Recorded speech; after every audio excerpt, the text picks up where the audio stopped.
Hi. I'm going to start with 3 assumptions. Our global food system is a mess, and we know it. Chances are you are buying food that is convenient and cheap, but damaging to the environment and yourself. Right now, poverty is at record levels. That's number 2. 15% of the population and 20% of children are currently in poverty. Number 3, food deserts are pockets in our urban landscape where people don't have access to decent food. I learned about these about 5 years ago when I was working in a blighted area of another city, and I realized the people I was working with don't have transportation, and also that they don't have, it's not the right slide, that they don't have access to anything better much than a pig's feet or a Twinkie. Anyway, the idea I want to talk about today is at the intersection of those 3 situations. I'm the co-leader of Slow Food Charlotte. Slow Food Charlotte is the local branch of an international organization that promotes food that is clean, good, and fair. 3 years ago, we conceived of the Community Garden Collaborative. That effort was to take and support community gardens around town. Now, community gardens are more interesting than you might think. They provide a venue to form and to grow community. They also provide a place for individuals to learn skill sets that are ancient, and they empower individuals to not be disempowered consumers of our food system. They also are great math. You can take $10 worth of seeds and create $100 worth of foods. While we were learning our lessons on that, we were called by the Friendship Trays, which is the Meals on Wheels project here in town. Friendship Trays delivers 700 meals, and they were going to take this yard and make it into a garden to put food into these trays and deliver it to people who have no access to food. Now, clearly, that is a great project, and we were all in from the start. So the Friendship Garden is a journey rather than a destination. So we started by putting in a water catchment system.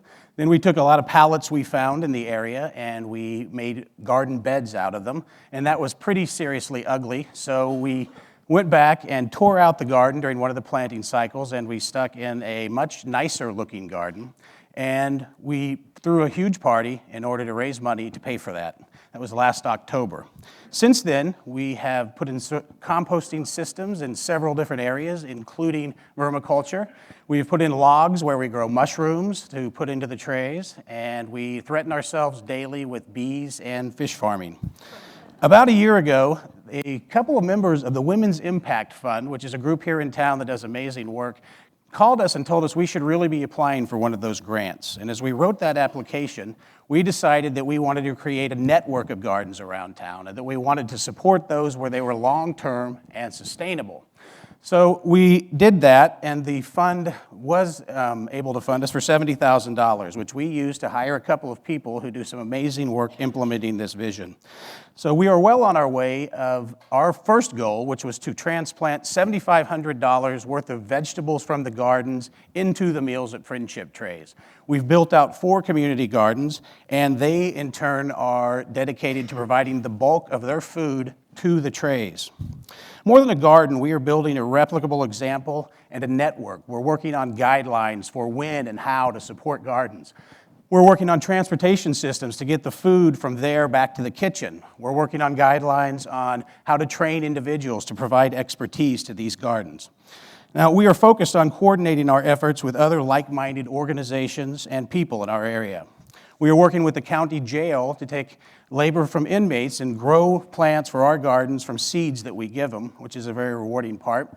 We're working with children all over this town to teach them that carrots come from the ground and not from plastic bags. And we're working with several area churches to get them to donate a row of their existing garden and use our system to put the food from those gardens into the trays. So anyway, as we establish our systems and our routines, as we get our mojo, we are dreaming bigger. We're looking for a little bit of bigger land in city limits that somebody would donate to us to really ramp up some food production. We are looking to the idea of a cannery so that people who are cooking in the Friendship Tray community gardens could actually save it for later. And we're meeting often to plan our party, which happens in about 2 weeks. You can find out about all of this at our website, which is also a nucleus of the community that we have here of about 1,000 people, of like-minded individuals at at the Slow Food Charlotte. So, as I often do, and who doesn't, I would like to end with a quote from Winston Churchill, who said, "War is the natural state of man, war and gardening." And I just checked a couple of days back, and we have 27 wars going on in the world today. So my idea is that we gear up and do a little more gardening. So.